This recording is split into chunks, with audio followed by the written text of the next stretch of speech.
तो हम बात करते हैं डाउन सिंड्रोम की, बहुत इंपॉर्टेंट टॉपिक है ये पीडियाट्रिक्स के अंदर, इसके नोट्स की बात करते हैं। तो डाउन सिंड्रोम क्या है? इट इज़ द ट्राइसोमी 21, ठीक है, 21 नंबर के क्रोमोसोम का ट्राइसोमी है। ये ट्राइसोमी क्यों हो जाता है? Due to non disjunction, due to non disjunction. किसका नॉन डिसजंक्शन? जो मैटरनल क्रोमोसोम्स हैं, जो मैटरनल क्रोमोसोम्स हैं उनका नॉन डिसजंक्शन होता है भाई, कहाँ पे? मियोसिस के अंदर, इन स्टेज 1।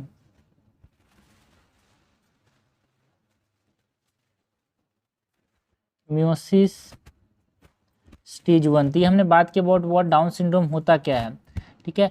सो अगर हम बात करें रिस्क फैक्टर्स की, किसमें ज़्यादा चांसेस है डाउन सिंड्रोम होने की, ठीक है, तो अगर मैटरनल का जो मदर का जो एज है वो जैसे जैसे बढ़ता जाता है, मोर देन 35 ईयर्स अगर हो जाते हैं तो उससे ज़्यादा चांसेस होते हैं डाउन सिंड्रोम के। So advancing age, advancing mothers age, अगर मोर देन 35 ईयर्स हो गया, ज़्यादा चांसेस हैं डाउन सिंड्रोम होने के। अगर हम क्लिनिकल फीचर्स की बात करें जो कि हमको डाउन सिंड्रोम में देखने को मिलता है, तो सबसे पहले तो यहाँ पे ब्रेकीसिफेलिक देखने को मिलता है। ब्रेकी मतलब छोटा, सिफेलिक मतलब हेड, छोटा हेड देखने को मिलेगा। ऑसिपुट जो है वो फ्लैट होता है यहाँ पे, है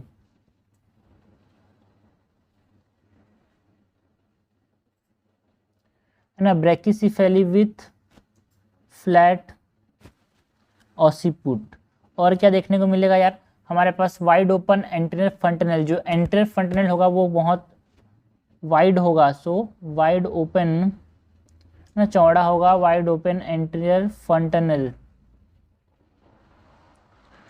और क्या देखने को मिलेगा, है ना, जो फेस होगा वो फ्लैट होगा, ठीक है। तो फ्लैट फेसिस देखने को मिलता है। जो नाक की जो ब्रिज है ना, वो भी क्या होगा, यहाँ पे थोड़ा सा फ्लैट होगा। तो flat faces with flat knows और फ्लैट नेजल ब्रिज। और क्या क्लिनिकल फीचर्स में देखने को मिलेंगे यार? टंग क्या होगा, बाहर आता हुआ देखने को मिलेगा। सो प्रोट्रूडिंग टंग,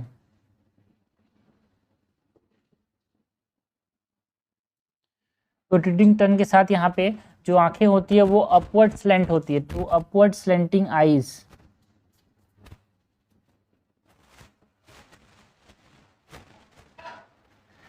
एपिकेंथिक फोल्ड देखने को मिल सकता है।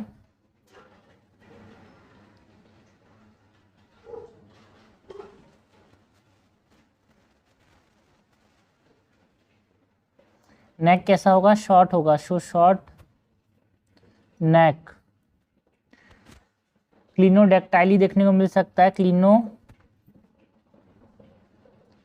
क्लिनोडेक्टाइली का मतलब क्या होता है यार? जो मिडिल फेलिंग्स है ना फिफ्थ फिंगर का, वो हाइपोप्लास्टिक होता है। क्लिनोडेक्टाइली का मतलब क्या है? Hypoplastic.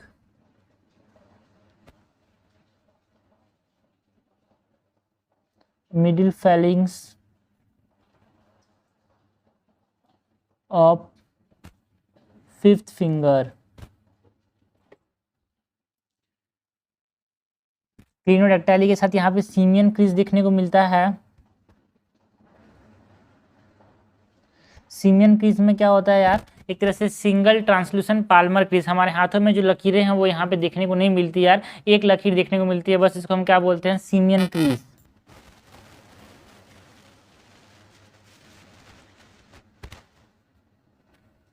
Single transverse Palmer crease, ठीक है। सिडनीज लाइन देखने को मिलती है। सिडनीज लाइन क्या होता है?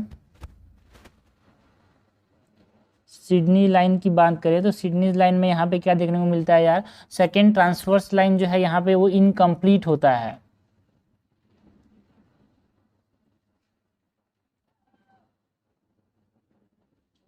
Incomplete second transverse line crease. और क्या देखने को मिल सकता है यार? क्लिनिकल फीचर्स की बात करें डाउन सिंड्रोम की, तो यहाँ पे हमारे पास सैडल गैप देखने को मिलता है। सैडल गैप क्या होता है? सैडल नहीं, सैंडल गैप। सैंडल गैप क्या होता है भाई डाउन सिंड्रोम में? सैंडल गैप का मतलब है जो फर्स्ट एंड सेकेंड टो है उसके बीच का जो स्पेस है वो बढ़ जाता है। So increase space between first and second toe. ठीक है, अगर हम बात करें इन्वेस्टिगेशंस की तो क्या क्या जांच कर सकते हैं यार? यहाँ पे हम कैरियोटाइपिंग कराएंगे।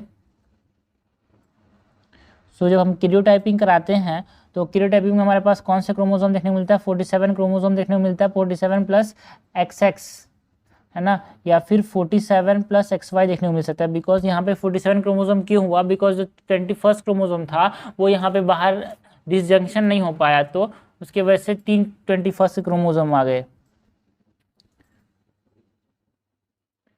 ओके, कैरियोटाइपिंग कराएंगे तो ये देखने को मिलेगा ना। रेडियोलॉजिकल इन्वेस्टिगेशंस की बात करें तो जब हम रेडियोलॉजिकल इन्वेस्टिगेशंस कराएंगे तो यहाँ पे हमारे पास 11 पेयर ऑफ रिब्स देखने को मिलते हैं। जनरली कितना होता है भाई कि इंसान के अंदर 12 रिब्स के पेयर होते हैं, बट इन लोगों में जिनको डाउन सिंड्रोम होता है उनमें हमारे पास 11 पेयर ऑफ रिब देखने को मिलेगा।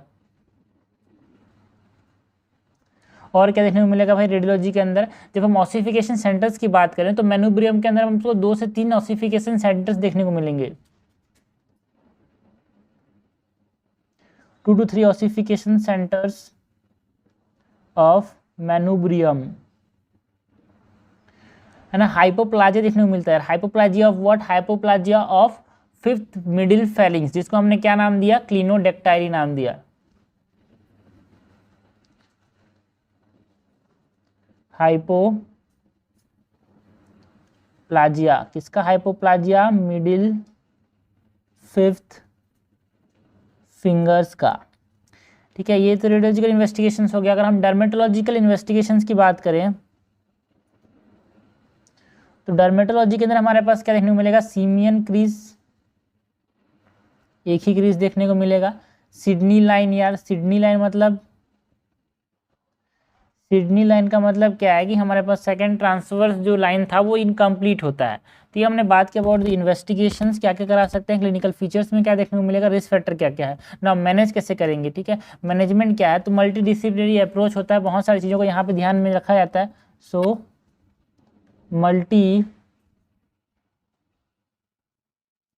मल्टी डिसिप्लिनरी मैनेजमेंट करते हैं। पहला तो यहाँ पे हम क्या करना है, जितने जल्दी हम पता कर सके उतना बेहतर है। सो अर्ली स्टिमुलेशन यार,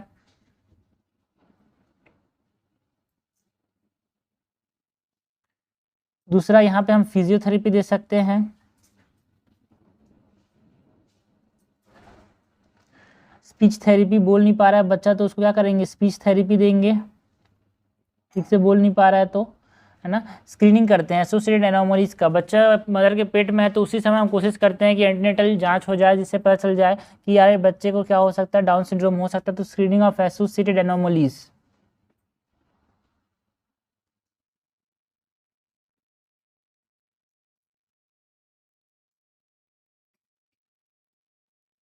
ठीक है, तो ये हमने बात की अबाउट दी मैनेजमेंट। देखो सबसे इंपॉर्टेंट क्या होता है डाउन सिंड्रोम में? मैनेजमेंट उतना लाभदायक नहीं है, बिकॉज अब बच्चा तो खराब पैदा हो गया, अब उसका करना है काउंसलिंग बहुत जरूरी है यार। ठीक है, तो इसमें एक्सप्लेन करना पड़ता है डायग्नोसिस कैसे करना है और क्या क्या एनोमलीज देखने को मिल सकते हैं, ये मदर्स को, पेरेंट्स को यहाँ पे एक्सप्लेन करना होता है। So explain what, counselling important है। जितने भी जेनेटिक डिसेबिलिटीज़ है, यहाँ पे डाउन सिंड्रोम की बात की, क्लाइनफेल्टर सिंड्रोम की बात की, टर्नर सिंड्रोम, इसमें जेनेटिक काउंसलिंग बहुत जरूरी है। तो जेनेटिक काउंसलिंग का इंपॉर्टेंट टॉपिक आता है, तो जेनेटिक काउंसलिंग के नोट्स की बात भी करेंगे। ठीक है, तो एक्सप्लेन क्या करेंगे, मदर को डायग्नोसिस के बारे में एक्सप्लेन करेंगे, क्या क्या एनोमलीज देखने को मिल सकते हैं उसके बारे में बताएंगे। काउंसलिंग इंपॉर्टेंट है। ठीक है, इंपॉर्टेंस क्या है यहाँ पे अर्ली स्टिमुलेशन का, जल्दी जांच पता करने का फायदा क्या है, उसका इंपॉर्टेंस क्या है, महत्व क्या है, ये हमको समझाना है पेरेंट्स को।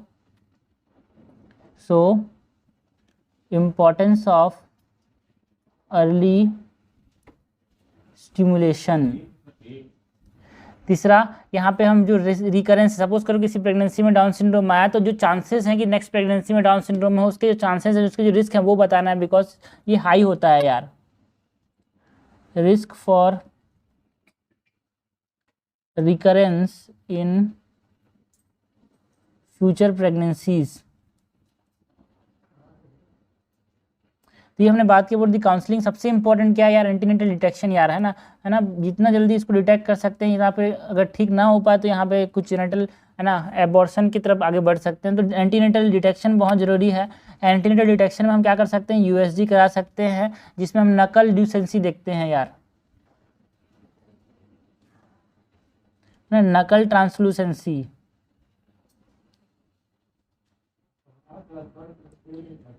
उसके बाद यहाँ पे एंटीनेटल डिसेक्शन में यूएसजी करा सकते हैं, ट्रिपल टेस्ट करा सकते हैं, क्वाड्रपल टेस्ट करा सकते हैं, है ना, पैपा लेवल देख सकते हैं,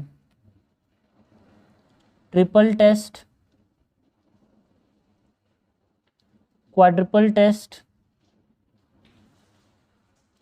एंड पापा लेवल्स।